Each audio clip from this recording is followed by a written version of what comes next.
one thing and you mix it with another thing, then it hardens. But if you add some in that's not supposed to be there and it's fully developed, right, you're not going to take that out. Like if you added oil, you threw some oil in the epoxy, like, now you f***ed that whole thing up. That's kind of what you're doing to a person when you raise a person famous. If you take some reality star from the time they're 5 and then they're in a sitcom and a movie, and then you've gone through your whole, I don't know why I said reality star, but you've gone through your whole life. If you're that person, if you're Justin Bieber, you've gone through your whole life. Under that eye. Under the eye, and it's gotten bigger and bigger and bigger, and more people paying attention. Like, you never had a moment like you did where you're working for the railroad tracks. Right.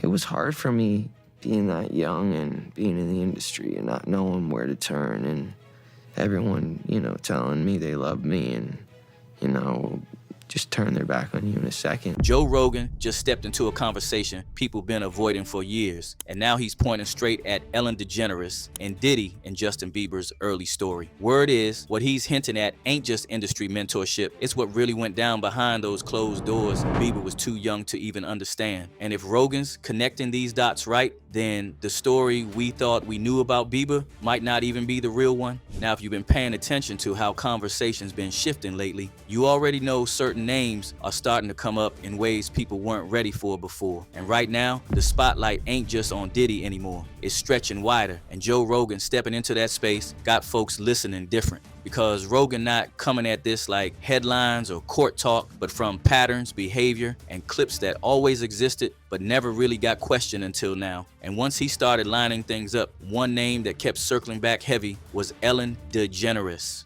Now pause right there, because for years, Ellen been seen as safe, daytime TV, laughter, giveaways, good energy, but Rogan flipping that image got people uncomfortable because he's pointing at how close she really was to Diddy. Not just casual appearances, but repeated access, interactions, the kind that suggests more than surface level. And when you place that next to what's already been said about Diddy's private environments, controlled spaces, those invite-only rooms where nothing leaks, suddenly the question changes. It's no longer just who Diddy was around, it's who else had access to those same spaces. No, it's great. So tell me about your birthday party. Am I invited?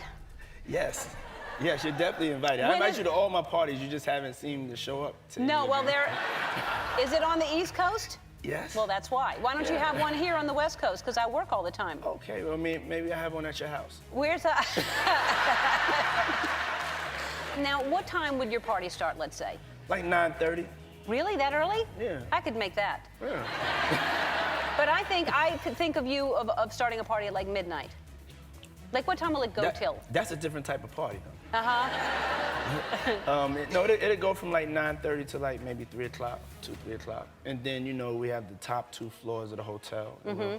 And then it will carry on there? Yeah. Mm-hmm. Then no, I mean the after party. Mm-hmm. No, I know about them. Oh. Is that going to be a new thing? Are you going to try to be early? Yes, I'm trying to be early. Are you going to be early for my party? Yes, I am. No. No. I have to arrive fashionably late. All right. Not too late, though. Not too late? Not too late, please. What time would you like me there? I'll tell you later. Okay. But not too late. Because, once you get there, the party really starts. Yeah. You know what I'm saying? I got you. I promise you, I'm not gonna let you down on this big one. All right, For good. real. Good. Your shoes, your feet are gonna have blisters. You're gonna be dancing so hard. I can't wait. And Rogan didn't stop there, because once he brought Ellen into the frame, the conversation started leaning into roles, patterns that point to facilitators, connectors, people who weren't just present, but helped maintain those environments. And that's where the name Ghislaine Maxwell starts getting mentioned in conversations, not as a direct link, but as a reference point for how these systems operate. Now think about that carefully. If powerful spaces exist, they don't run themselves. So the real question becomes, who was organizing access, who was making introductions, who was keeping everything looking normal on the outside while things stayed hidden inside? And according to how Rogan framed it, Ellen's position in Hollywood gave her a kind of reach that most people didn't question back then. Now, bring it back to Justin Bieber, because this whole story centers on him. A young kid, 13 years old, fresh out of Canada, stepping into a world built on power, influence, and connections he couldn't fully understand yet. At first, everything looked clean. Usher stepping in, guiding him, opening doors, showing him how the industry works. But then one of those doors led to Diddy. And that's where Rogan starts asking the real questions. Why was Diddy so interested in spending private time with someone that young? Why were there moments being described that couldn't be talked about publicly? And why did it all sound normal back then, but feels completely different now? Tired of being played out. Like, all of this is weird. Weird, and it's just, it's the symbolism, it's all of that. I'm tired of Usher. I wish somebody would come out and just like sue him. Like, we need Usher sued. No, we do. We need a victim to come out and be honest about him. Because what I'm realizing is that he's gonna fake the funk into the victim, man. He's just gonna keep on sucking the devil's.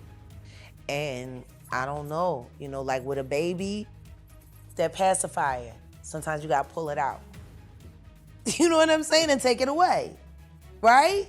When the babies used to sucking on the pacifier. Because old clips resurfaced, Diddy talking about having time alone with Bieber, describing experiences he couldn't disclose, calling it something every young person would dream of. And Rogan pointed out something simple but heavy. Mentorship don't usually come with secrecy, so what exactly was being kept hidden? Now here's where the tone shifts, because it's not just about what was said back then, it's about how Bieber has acted since. So check this out, yo.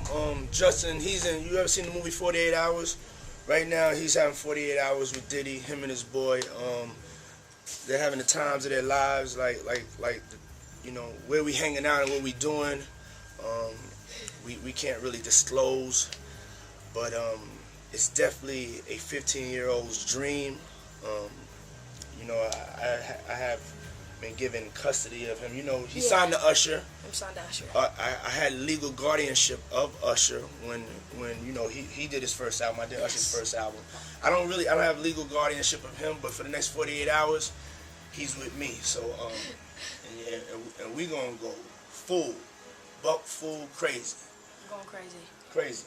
The emotional interviews, the breakdowns, the way he talks about protecting younger artists like Billie Eilish, that didn't sound like someone just dealing with fame pressure. It sounded personal, and even Bieber himself has hinted at betrayal, people he trusted turning out different behind closed doors. Now Rogan takes that and connects it back to the environment, because if a young artist is placed in rooms they didn't choose, surrounded by powerful figures, then the responsibility don't just fall on one person, it spreads across everyone who had access.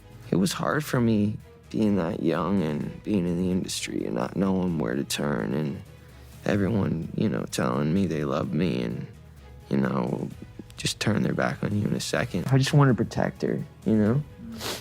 I don't want her to. And that's where Ellen comes back into the picture again, because if she was close to Diddy, comfortable in that circle, present in that world, then people start asking, how much did she know? And that question alone shifts the entire narrative. Now, here's where it gets even deeper, because Rogan didn't frame this as an isolated situation. He framed it as a pattern, a system where young talent gets pulled in early, exposed to environments they don't understand, then expected to move like nothing happened. And that's where other names start entering the conversation. Bryce Gray, young, rising fast, meets Will Smith, then suddenly everything falls apart. Public struggles, emotional breakdowns, career collapse. Jaguar even hinted at this and calls Will out.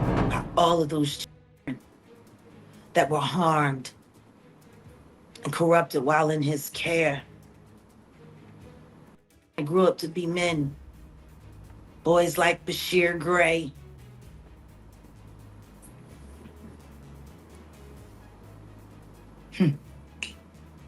August Alsina. Your own son. Like, your own son.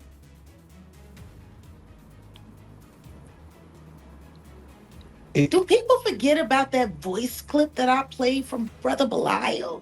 See, they trying to send him out so he'll feel too embarrassed to file his lawsuit against Diddy for what Will and Diddy did to him.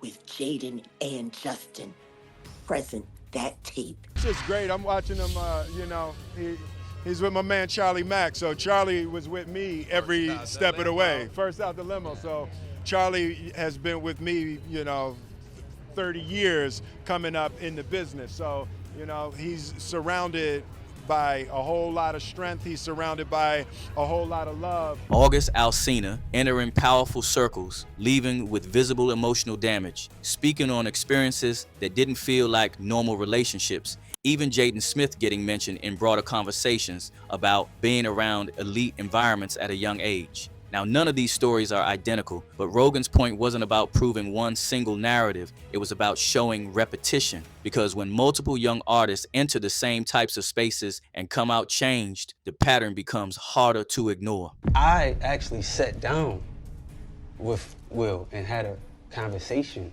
due to the transformation from their marriage to life partnership that they've spoken on several times, and it, not involving romanticism.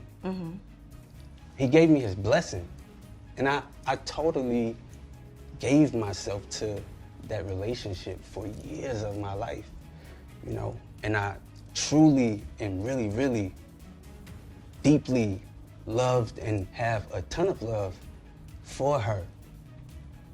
I devoted myself. You and I were going through a very difficult time. Yeah. And we decided... I was done with your ass. Yeah, you kicked me to the curb. I was done with you. Yeah.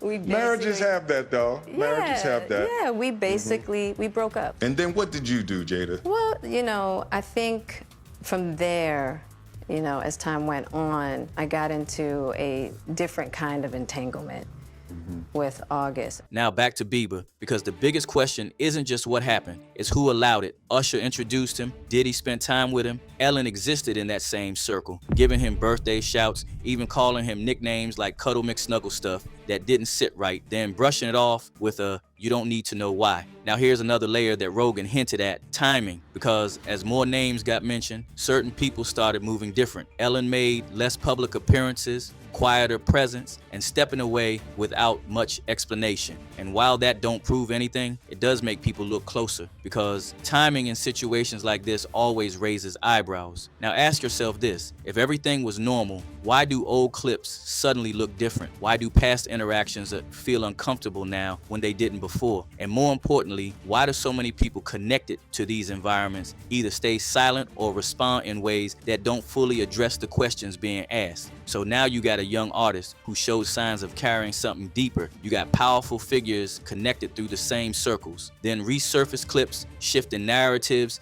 and a pattern that keeps repeating with different names. So the real question becomes, was Justin Bieber just another artist navigating fame? Or was he someone who saw and experienced something that the public is only now starting to piece together? And if that's the case, how many other stories out there follow the same pattern? How many people stay quiet because speaking up costs too much? Because if what Rogan is pointing at holds weight, then this conversation isn't just about one person anymore. It's about how the system itself operates, who it protects, and who's hurt. So now I gotta ask you, do you think these are just coincidences, or do you think there's something deeper connecting all these dots that people are only now starting to see? And if more voices start speaking up, what else do you think might come out? Drop your thoughts in the comments down below, and let's keep the convo going. Oh, and don't forget to smash that like button and hit subscribe for more stories straight from the hood.